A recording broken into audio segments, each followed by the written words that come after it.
우리 다 같이 함께 내게 있는 향유 옥합 우리 찬양 드리면서 우리 특별 새벽 기도의 셋째 날을 시작하도록 하겠습니다. 내게 있는 향유 옥합 주께 가져와 그 발 위에 입 맞추고 깨드립니다.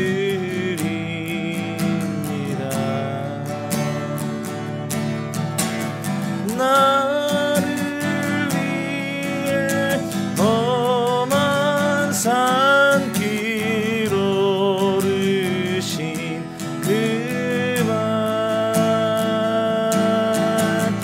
걸음마다 크신 사랑 새겨놓았네.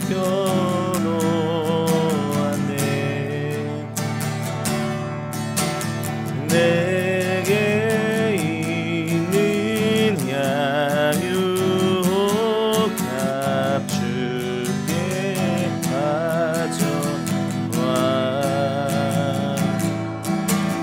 그 발 위에 입 맞추고 해드립니다.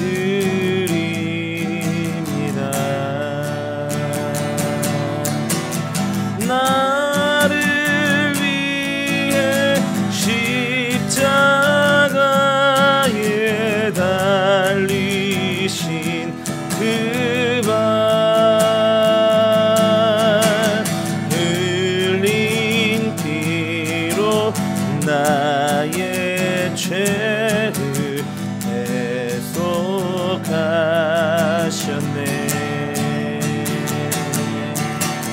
주님 다시 이 땅 위에 임하신 그때 주의 크신 사랑으로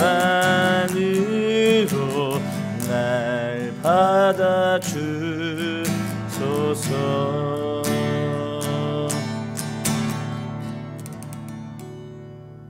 우리 함께 기도하겠습니다. 거룩하신 하나님 아버지, 특별 새벽 기도의 셋째 날을 맞이하였습니다. 주님께서 감람산을 출발하셔서 예루살렘으로 향하시고 그리고 예루살렘에서 골고다까지 그 여정을 우리가 묵상하며 주님의 십자가 지심을 다시 한번 생각하는 시간이 되길 원합니다. 주님의 고난을 묵상함으로 우리의 삶 가운데 어려움과 고난을 그 주님의 십자가의 사랑으로 이겨낼 수 있는 저희들이 되게 하시고, 오늘도 우리를 위하여 낭비하신 그 주님의 십자가의 보혈을 생각하여 우리의 삶에도 주님을 사랑하는 그 마음들이 다시 일어날 수 있는 믿음의 시간 될 수 있도록 하나님 인도하여 주시옵소서. 오늘도 주의 말씀을 통해서 깨닫는 시간 되길 원합니다. 함께 하시고 붙들어 주시고 성령께서 우리를 온전히 인도하여 주시옵소서. 예수님의 거룩하신 이름으로 간절히 기도하옵나이다. 아멘. 하나님 말씀은 마태복음 26장 6절부터 우리 16절까지 말씀 함께 나눕니다. 예수께서 베다니 나병 환자 시몬의 집에 계실 때에 한 여자가 매우 귀한 향유와 한 옥합을 가지고 나와서 식사하시는 예수의 머리에 부으니 제자들이 보고 분개하여 이르되 무슨 의도로 이것을 허비하느냐, 이것을 비싼 값에 팔아 가난한 자들에게 줄 수 있었겠도다 하거늘 예수께서 아시고 그들에게 이르시되 너희가 어찌하여 이 여자를 괴롭게 하느냐, 그가 내게 좋은 일을 하였느니라. 가난한 자들은 항상 너희와 함께 있거니와 나는 항상 함께 있지 아니하리라. 이 여자가 내 몸에 이 향유를 부은 것은 내 장례를 위하며 함이니라. 내가 진실로 너에게 이르노니 온 천하에 어디서든지 이 복음이 전파되는 곳에서는 이 여자가 행한 일도 말하여 그를 기억하리라 하시니라. 그때 12 중에 하나인 가룟 유다라 하는 자가 대제사장들에게 가서 말하되 내가 예수를 너희에게 넘겨주리니 얼마나 주려느냐 하니 그들이 은 30을 달아주거늘 그가 그때부터 예수를 넘겨줄 기회를 찾더라. 아멘. 성전정화 사건을 시작으로 해서 예수님께서 이제 예루살렘에서 계시는 동안에 종교 지도자들을 엄청나게 비판하시거든요. 그리고 뿐만 아니라 제자들에게 마지막으로 주님께서 가르치실 내용들을 가르치시는 장면이 우리가 이제 21장부터 25장까지의 내용이 그런 내용입니다.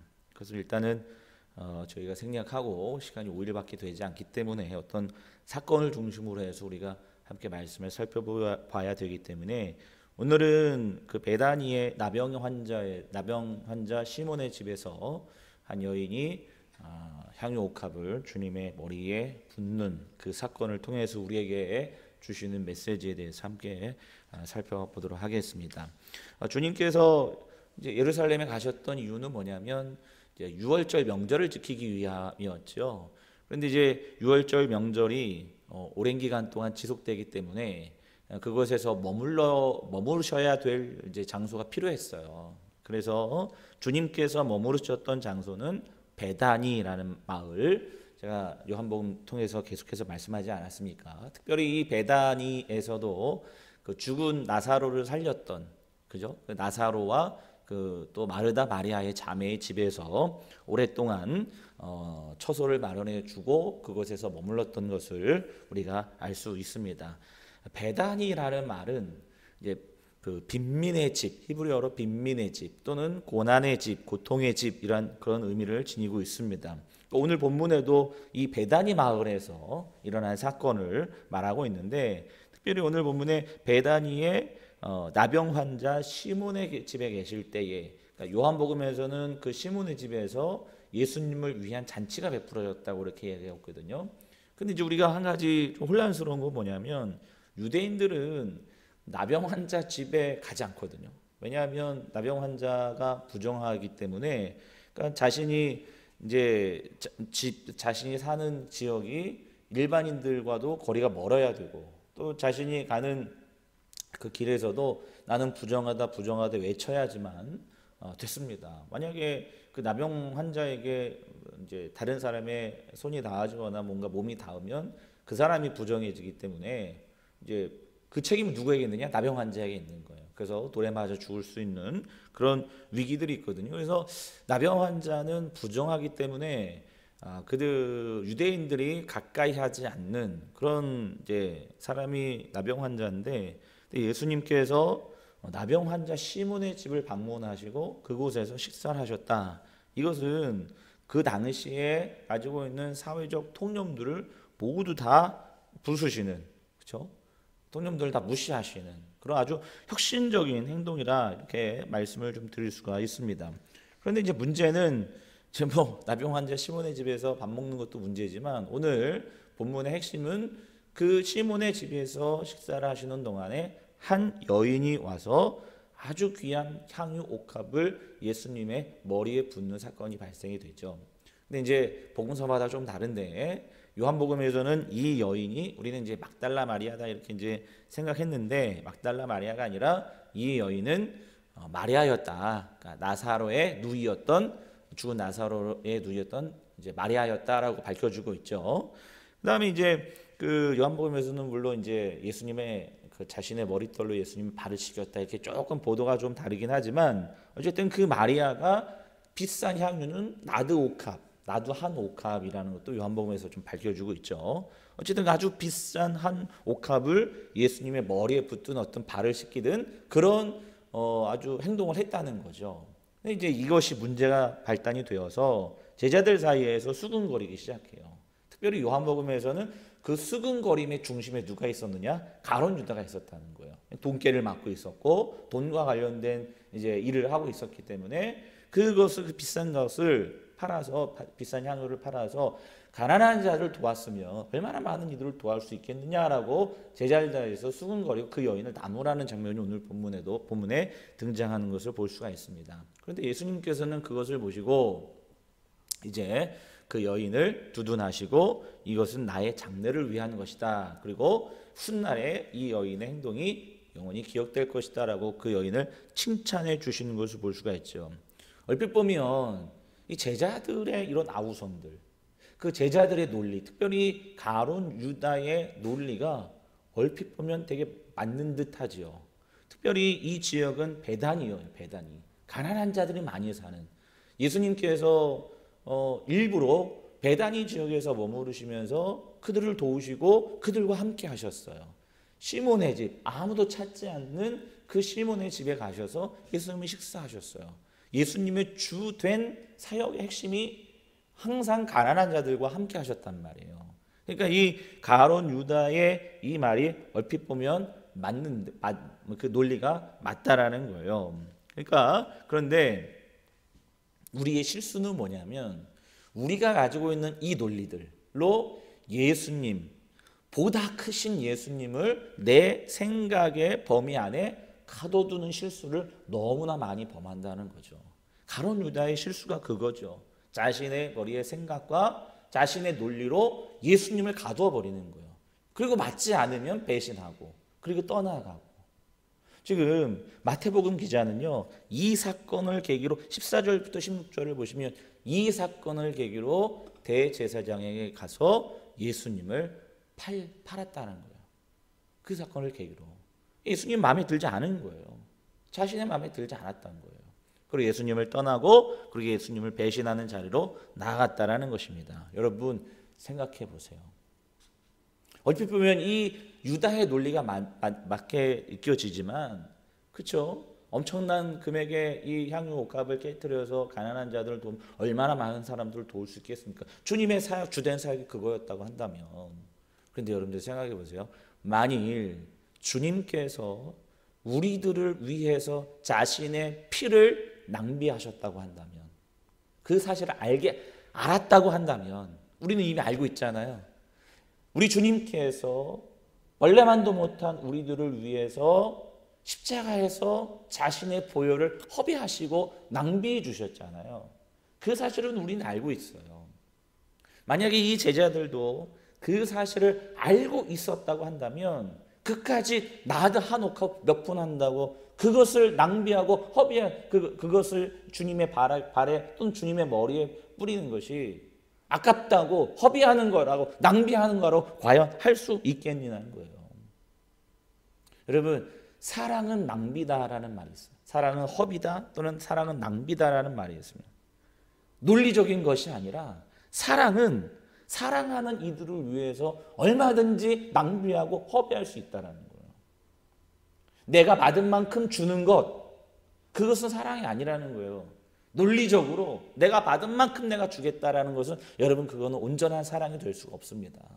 사랑이라는 것은 언제나 사랑하는 이들을 위해서 얼마든지 나 자신을 낭비하고 나 자신을 허비하고 그 사람을 위해서 기꺼이 나 자신을 희생하는 것이 온전한 사랑입니다. 주님은 죄 많은 우리들을 위해서 십자가에서 자신의 피를 낭비해 주셨습니다. 그래서 우리가 살 수 있었어요. 자신의 죽은 오라비를 살려주신 주님을 위해서, 그래서 자신의 생명을 살려주신 그 주님을 위해서 나드 한 옥합, 지금 돈으로만 한 3천만 원 정도 된다는데 그 가지게 여러분들 무슨 소용이 있겠습니까? 뭐가 아깝겠습니까? 저는 가끔 그런 생각을 합니다. 과연 내가 주님을 사랑하고 있는가? 나는 주님을 위해서 무엇을 희생하고 있지? 난 주님을 위해서 무엇을 낭비하고 있지? 난 주님을 위해서 무엇을 허비하고 있지? 나도 주님께서 나에게 주신 것만큼만 주님께 헌신하고 주님께 낭비하고 있지는 않는가? 내게 주님께서 주신 것만큼만, 물론 그만큼도 하지 못하죠. 주님께서 나에게 잘 해주시고 내 삶이 형편이 좋아져야지만 내가 주님을 따르고 주님께 헌신하고 주님께 나아가고 있지만은 않은가? 그것이 사랑인가? 내가 먼저 주님을 위해서 낭비할 수 없을까? 내가 먼저 주님을 위해서 희생할 수 없을까? 만일 내가 그렇게 하지 못하고 있다면 우리가 과연 주님을 사랑하고 있는지 심각하게 한번 고민해 봐야 된다는 거예요. 오늘 말씀을 통해서 사랑은 낭비다, 이 말씀을 반드시 기억했으면 좋겠습니다. 주님은 죄 많은 우리들을 위해서 십자가에서 자신의 피를 낭비해 주셨습니다. 오늘도 그 주님의 사랑으로 우리 삶 가운데 다시 주님 앞에 서실 수 있는 믿음의 종들 되시길 주님의 이름으로 축복합니다. 기도하겠습니다. 거룩하신 하나님 아버지, 예수님의 머리에 비싼 향유 옥합을 뿌린 그 한 여인의 행동으로 논리적이고 객관적이었던 제자들은 그것을 어찌하여 허비하느냐 낭비하느냐 질책하였습니다. 논리적으로 맞는 듯 하나, 그러나 사랑은 논리가 아닙니다. 사랑은 낭비고 사랑은 허비고 사랑은 희생입니다. 주님께서 우리를 위해서 십자가에서 자신의 보혈을, 자신의 피를 낭비해 주셨던 것처럼 하나님, 오늘도 하나님이 나에게 잘해주셨기 때문에, 내가 형편이 좋아졌기 때문이 아니라 나에게 주신 그 사랑 때문에 오늘도 주님께 허비하고 낭비할 수 있는 온전한 사랑을 베풀 수 있는 믿음의 종들 되게 하여 주시옵소서. 예수님의 거룩하신 이름으로 간절히 기도하옵나이다. 아멘. 하늘에 계신 우리 아버지여, 이름이 거룩히 여김을 받으시오며 나라에 임하옵시며 뜻이 하늘에서 이루어진 것 같이 땅에서도 이루어지이다. 오늘날 우리에게 일용할 양식을 주옵시고 우리가 우리에게 죄 지은 자를 사하여 준 것 같이 우리의 죄를 사하여 주옵시고 우리를 시험에 들게 하지 마옵시고 다만 악에서 구하옵소서. 대개 나라와 권세와 영광이 아버지께 영원히 있사옵나이다. 아멘. 우리 이 시간 함께 다 같이 기도, 앉은 자리에서 함께 조용히 기도하도록 하겠습니다. 오늘 주님의 말씀을 기억하길 원합니다. 사랑은 낭비다라고 했는데 나는 주님을 위해서 무엇을 낭비하고 무엇을 허비하고 있는가? 어떻게 보면 이 마리아의 이 행동이 낭비하는 것처럼 보이지만, 그러나 주님의 그 사랑의 낭비에 비하면 아무것도 아니다는 사실을 깨닫게 하시고, 그래서 오늘도 하나님이 나에게 내 형편을 좋게 하시고 내 형편을 피게 하시고 나에게 잘해주시고 그래서가 아니라 오늘도 우리 주님의 사랑으로 인하여 오늘도 주님께 오늘도 내 인생을 허비하고 낭비할 수 있는 그 사랑을 통해서 온전해질 수 있는 믿음의 종들 되게 해달라고 우리 이 시간 다 같이 함께 합심해서 기도하도록 하겠습니다. 다 같이 함께 기도합니다.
주옵소서.